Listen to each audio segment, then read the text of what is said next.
کا اپنے 2 انعام اور عطا فرمائے. کہا اکرما یاد رکھ جب تو اس دنیا سے جائے گا تیرے سر پر بھی شہادت کا تاج سجے گا, اور جب تیرا بیٹا اس دنیا سے جائے گا اس کے سر پر بھی شہادت کا تاج سجے گا. اور اگر شہادت ظلم ہوتا, مظلومیت ہوتی, تو کبھی میرے آقا اسے انعام نہ کہتے. ثابت ہوا حضرت امام علی مقام کو بھی انعام ملا ہے, اور آپ سید الشہداء ہیں. آپ کا شہادت کے مرتبے میں کوئی ثانی نہیں ہے. آپ پروردہ آغوش مصطفیٰ ہیں. اس لیے میرے دوستو 10ویں محرم کا سبق اپنے دل میں رکھو کہ بھوک برداشت کرنی ہے, پیاس برداشت کرنی ہے. فرات کی کیا جرت تھی حضرت امام کے قدموں میں نہ آتا. ان کوفیوں کی کیا جرت تھی آپ کو روک لیتے. بارش ترستی تھی میں برسوں اور حضرت امام کے لب و رخساروں کو میں چوموں, لیکن آپ نے سبق دیا بھوک بھی برداشت کرنی ہے, پیاس بھی برداشت کرنی ہے. حق جس نے ادا کر دیا, اپنے نانا کا وعدہ وفا کر دیا, گھر کا گھر سب سپرد خدا کر دیا, اس حسین ابن حیدر پہ لاکھوں سلام. یہ اصل حقیقت ہے 10ویں محرم کی, اور اسے اپنے سامنے رکھیے گا. اور محافل میں آنے کا مقصد صرف یہ نہیں کہ علماء اور مولانا کے بیان سنیں اور اس کے بعد بھول جائیں.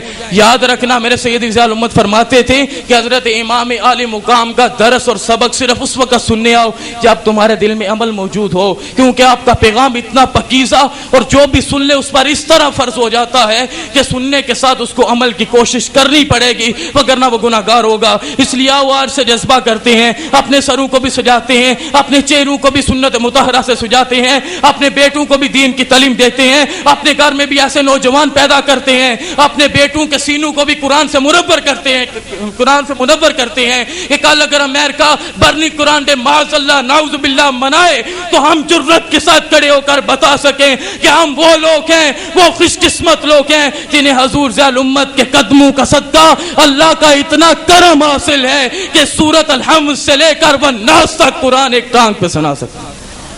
اب میں آخر میں صدارتی خطبہ کے لیے دعوت دیتا ہوں شہزادہ منظور نظر حضور ضیاء الامت, قائد تحریک, ہماری آنکھوں کی ٹھنڈک. ہمارے سامنے اس وقت قبلہ پیر صاحب دامت برکاتہم العالیہ جو اب حج مبارک کی سعادت کے لیے مدینہ منورہ میں تشریف فرما ہے. آج آپ نے بھی ٹیلی فونک بیان فرمانا تھا تو میرا آپ سے 11 بجے کے قریب رابطہ ہوا, لیکن آپ کو کافی بخار اور اس کے ساتھ گلا خراب تھا, شوگر کی بھی پرابلم تھی. تو آپ نے کہا میرے تمام دوستوں کو میری طرف سے سلام دیجئے گا. میں اپنا فرض ادا کرتے ہوئے آپ تمام دوستوں کو پیر صاحب کی طرف سے السلام علیکم کہتا ہوں. اور دوسرا آپ نے کہا کہ میری حاضری کو قبول کیجئے گا اور میری صحت کے لیے دعا بھی کیجئے گا. اب میں انتہائی ادب کے ساتھ قائد تحریک جناب حضرت پیر سید حامد فاروق شاہ صاحب دامت برکاتہم العالیہ کو دعوت دیتا ہوں, وہ آئیں صدارتی خطبہ ارشاد فرمائیں. اس کے بعد جمعۃ المبارک کی نماز ادا کی جائے گی, اور اس کے بعد حسب معمول حسب عادت جس طرح پہلے ہوا کرتا تھا حسب روایت آقا کریم صلی اللہ علیہ وسلم کی بارگاہ والا تبار میں ہدیہ سلام پیش کرنے کے بعد محفل کا اختتام ہوگا. آپ کی آمد سے قبل تمام لوگ ان کے ساتھ پیار کرنے والے بیٹھے ہوں. مجھے اس چیز کا فخر نہیں کہ میں ان کا بھائی ہوں, بلکہ مجھے اس بات پر فخر ہے جس طرح میرے سیدی پیا حسنات دامت برکاتہم العالیہ فرماتے ہیں کہ بیٹو یاد رکھنا مجھے اس چیز کا فخر نہیں کہ میں محمد کرم شاہ کا بیٹا ہوں. وہ بہت بڑے پیر تھے, وہ بہت بڑی گدی کے سجادہ نشین تھے, ان کے بڑے لوگ ہاتھ چومتے تھے, ان کی لوگ بڑی عزت کرتے تھے, بلکہ وہ صاحب تفسیر تھے, صاحب سیرت تھے, صاحب سمجھ تھے, صاحب فہم و فراست تھے. ان باتوں پہ مجھے فخر نہیں ہے, بلکہ مجھے صرف اس بات پر فخر ہے کہ میرا باپ دین حق کا ایک سپاہی تھا, اور ہمیں بھی اسی بات پر فخر ہے. آؤ دین حق کے ایک سپاہی کا استقبال کرتے ہیں. نعرہ تکبیر. اس طرح نہیں, ضیاء الامت علیہ الرحمہ کا سبق اپنے دلوں میں رکھو. آپ فرماتے تھے یہ جو نعرہ تکبیر ہے یہ اللہ کے شیروں کا نعرہ ہے. اللہ کے شیروں کے ہاتھ بھی نہیں اٹھ رہے, ان کے گلوں سے آوازیں بھی نہیں نکل رہی, تو وہ کیسے حق ادا کر رہے ہیں؟ بولو نعرہ تکبیر, نعرہ تکبیر, نعرہ تکبیر, نعرہ تکبیر. اور آج ضرورت اس بات کی ہے کہ اپنے آپ کو غلامان مصطفیٰ کی صف میں ہر اول دستے کی صورت میں پیش کرو. نعرہ رسالت, نعرہ رسالت, نعرہ رسالت, نعرہ رسالت.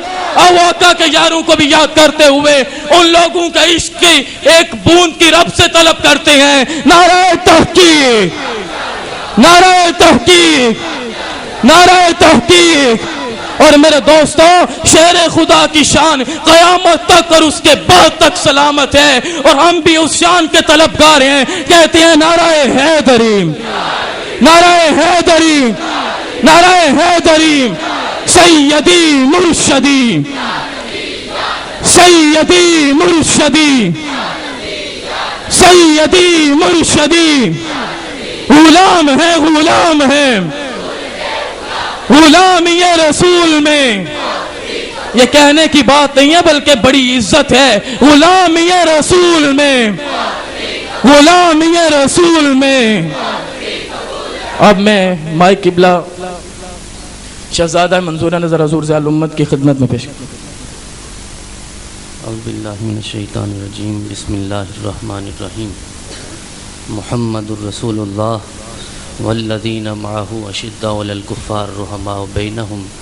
صدق اللہ العظیم. ان اللہ وملائکتہ یصلون علی النبی یا ایھا الذین آمنوا صلوا علیہ وسلموا تسلیما. صلاۃ والسلام علیکم یا سیدی یا رسول اللہ وعلی آلک وصحبک یا حبیب اللہ. معزز سامعین،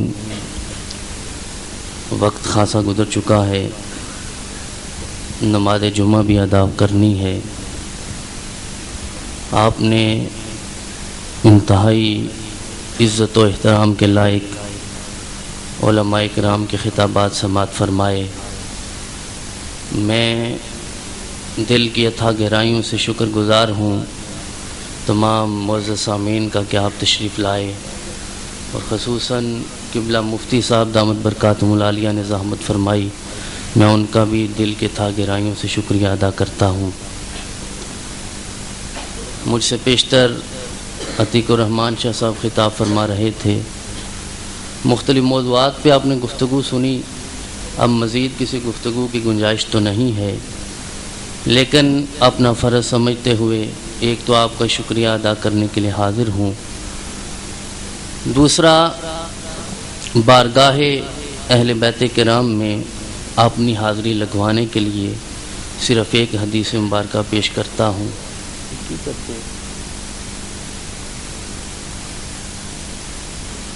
تمام احباب سے گزارش ہے کہ اپنی اپنی جگہ پہ تشریف رکھیں.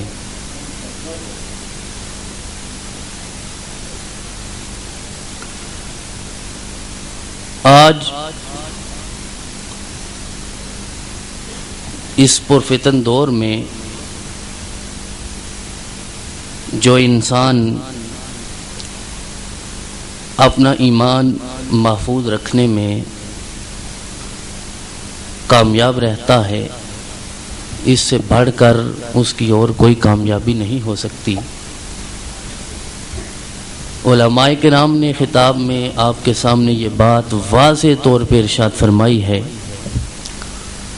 کہ ہم اہل سنت والجماعت پر اللہ رب العزت کا یہ خاص فضل و احسان ہے کہ اہل بیت کرام کی محبت بھی اس نے ہمیں عطا فرمائی ہے، اور صحابہ کرام کی ذاتوں کے ساتھ ادب و احترام کا رشتہ بھی اللہ نے ہمیں ہی بخشا ہے.